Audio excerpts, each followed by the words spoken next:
Welcome back to Parents Who Think. Danusha here, and today we're flipping the script on fatherhood. My guest is Jordan Shapiro, author of Father Figure: How to Be a Feminist Dad. Jordan's not here to gently tweak the old school model of parenting, he's here to dismantle it. Together, we talk about how fathers can raise kids with critical consciousness, break free from locker room gender norms, and stop being the hero in everyone else's story. Whether you're a dad, raising one, or partnered with one, this conversation will shake the foundations in the best possible way. Jordan Shapiro, welcome. It's wonderful to have you here. Thanks. It's so great to be here. I want to know, what is a good dad? There's four things that at the center of my sort of formula, but I certainly broke it down into four elements. And the first one was about cultivating, I use the term critical consciousness, which is a term that comes from the Brazilian educator Paulo Freire.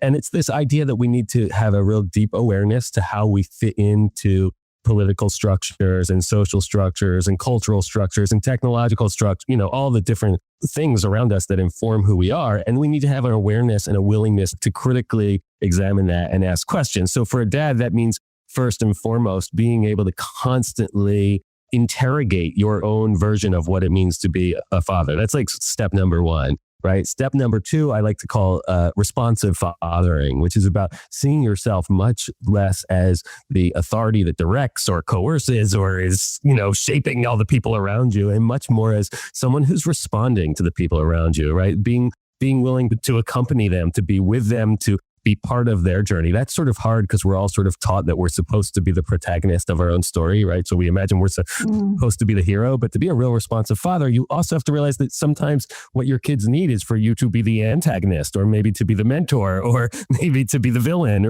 And you need to be able to fit into those roles in ways that always come with compassion, kindness, and thinking about what's in their best interest. The third one is, I call it a commitment to sort of breaking down or challenging what I like to call locker room gender essentialism. I picked this term locker room gender essentialism because it's like, I kind of remember being in middle school and learning this in the locker room where they were all like, this is what girls like, right? And this is what boys are, and all these nonsense about what's essential in who we are as genders, and just being willing to just say, that's all a bunch of nonsense. There's no such thing as a male brain. There's no such thing as a female brain, right? Like everyone has different ways of thinking about things. And this idea of putting them in these categories does nothing other than create power inequities. And so the categories are not really useful in the long run, and be willing to do that. So at home, that might mean, you're constantly challenging traditional parenting roles, right? Like maybe you go, hey, why is mom doing the vacuuming? Let's all discuss this, right? Is it because of gender, or is it because she's actually better at it, right? Ask these questions and be willing to ask them as a family, in front of the family, own the mistakes and own the places where you've fallen into old gender paradigms. And then the last one is just a commitment to radical inclusivity, right? A commitment to really going, we really don't want to be coercing or subjugating or exploiting or oppressing anyone, and taking this way beyond just men and women, but also in terms of race and in terms of non-binary gender, gender non-conforming folks, in terms of trans folks, right? In terms of everybody. You need to make a commitment to, we want everybody to live in full dignity as themselves. Whether we like how they're doing it or not is not really the question. They just have a right to live in full dignity as themselves, whoever they are. And so, although it's not a formula, these are the four steps that you're saying that men, fathers need to consider.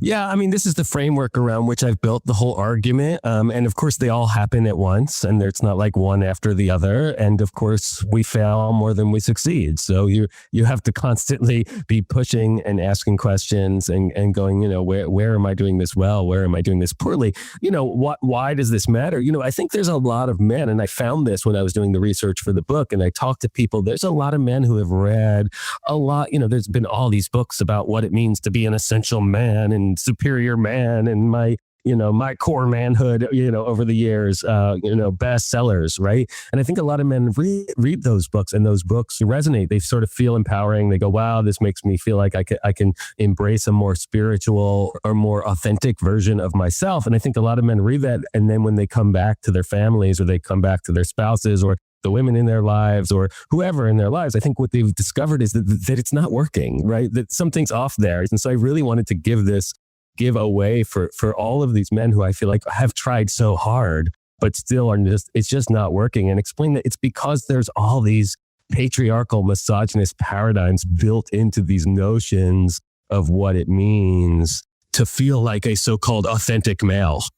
There's a piece in the blurb of the book where it says, it's going to help fathers, dads, how to embrace the joys of fathering while guiding towards an image of manliness for the modern world. And I'm really glad you just mentioned what you did, because as soon as I read that, I was like, oh, well, what is manliness in the modern world then? I wonder where Jordan's taking manliness. I mean, there's not a place anymore for the world for these kind of gendered notions of what it means to be unique or powerful or who you are as a self. I mean, you're allowed to have them. I'm not saying, people shouldn't do it, but we have to recognize that a lot of them exist, especially these gender essentialist concepts, right? These concepts that personality traits or behavioral traits or habits of mind can be attributed to biological sex, right? They don't serve to do anything but to maintain a problematic power structure. You'll hear this a lot in the school, the archetypal psychology school from which I've done a ton of work in myself, where they go, what's the essential feminine, right? The feminine is embracing and the masculine is penetrating and the masculine is creative potential. There's nothing wrong with these ideas that you might want to sort of lean into your capacity to penetrate, your capacity to hold. But the idea that you put these in gendered categories, all it does is maintain the inequality. And anyone who says otherwise, just isn't really looking at the research. We have enough research to know that these things do not track to biological sex, and that even our categories of biological sex are not even, foolproof, right? There's a lot of statistical holes when you get into the questions of binary sex categories, which doesn't mean we can't still use the categories for their sort of rhetorical benefit. But we have to acknowledge that you don't organize your sense of how we treat each other and your sense of culture around categories that are problematic to begin with. Yeah, I'm with you. And I'm pretty sure that this is going to blow a lot of people's minds, though. Wouldn't you think? I mean, you're an academic, yeah? Yeah, I've certainly done a lot of academic work in my life, yes. I'm intrigued because on part, Jordan, it's because I know I've written a book that really unpacks these central tenets of motherhood in a way that I'm pretty sure may well be deeply unpopular. And I know that it has to be done. So I come from a really supportive place of knowing that when we do these things, it's bigger than us, isn't it? It has to be said. These things have to be said. But I'm just curious about whether ordinary, who's ordinary for God's sake? Am I talking class? Am I talking educational levels? What the hell are you saying, Danusha, here? Who are the men that this won't speak to? Who are the men that this will speak to, your book? Well, I hope it speaks to all of them, because I'm not, we're living at a time where gender is being renegotiated. We're rethinking about how it fits into our society. And I don't think there's any man at any class level or any education level that aren't grappling with how do you make sense of this. One of the things that got me to say, hey, I really needed to think about how do you help all men deal with what's a very hard thing to manage. And actually, let me say a bit more about why it's so hard to manage. Anytime an entire worldview, an entire way of making meaning of things crumbles, that's destabilizing. It could be the wrong way of making meaning.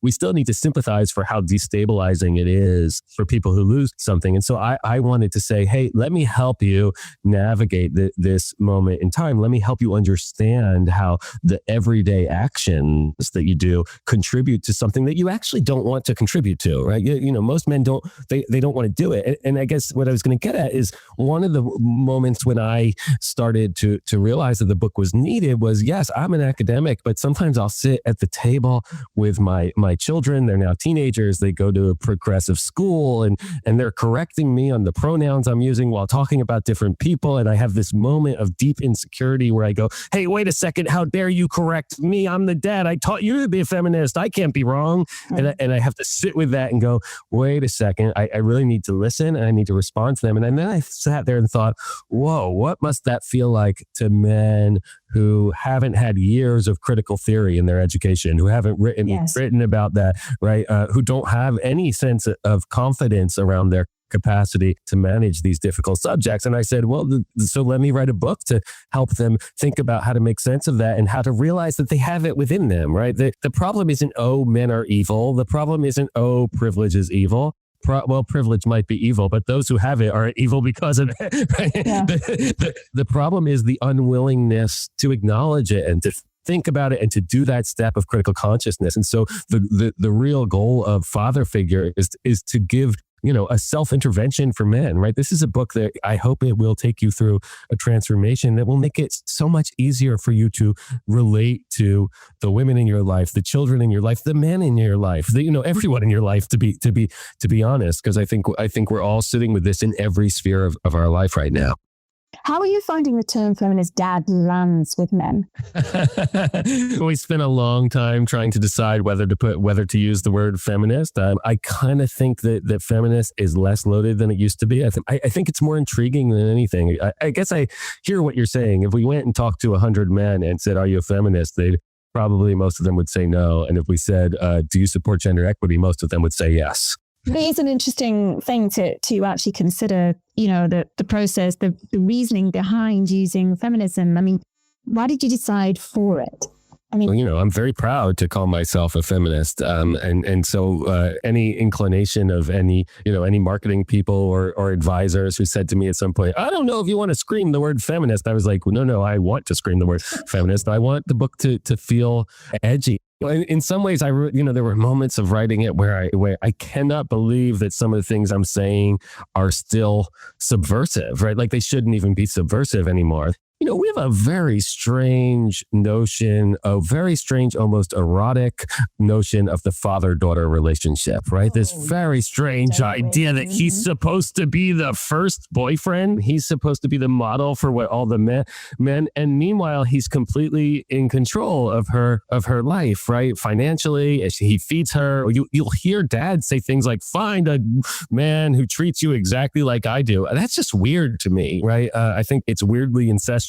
I think it's weirdly erotic. The idea that the father's giving away the daughter to the husband, right? All these things that they're all still part of our culture are just so shocking. They're weird. To me. They're weird, right? Right? Like, and I hope that people read it and go, whoa, this feels kind of incestuous. I'm done with it. Yeah, it is weird. It is. And I think that's at the core of what Father Figure is about, is that for so long, we have designed the world in such a way that the father is the protagonist. That the father is sort of this narcissistic authority, right? That everything revolves around their story. Everyone is a supporting player in the father's story, right? Even most of our myths are a story about how the son takes the father's position to become the major patriarch. I think it's time that we need to reflect on that and go, that doesn't have to be true anymore. Other people are entitled to have a story and not just be the supporting character in yours.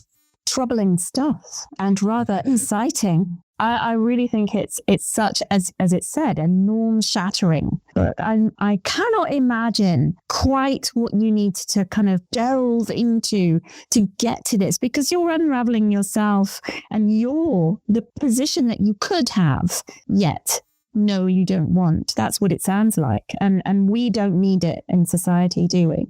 Yeah, I mean, I think that is part of the hard part. And again, I think the hard part is for a lot of men, they've gone through a lot of years of feeling like they're always being called a supervillain and always being, I hear this from students when I would teach feminist literature in the classroom, where they go, well, it's not my fault I was born this way. I feel like I'm getting attacked for something I didn't create. And I get that feeling and I honor that feeling on some level. And it's part of what I really wanted Father Figure to do, was to go, hey, you have a certain level of privilege and power that culture has bestowed on you. For how do you wield that power with radical inclusivity, with critical consciousness, from a responsive place, from a feminist place?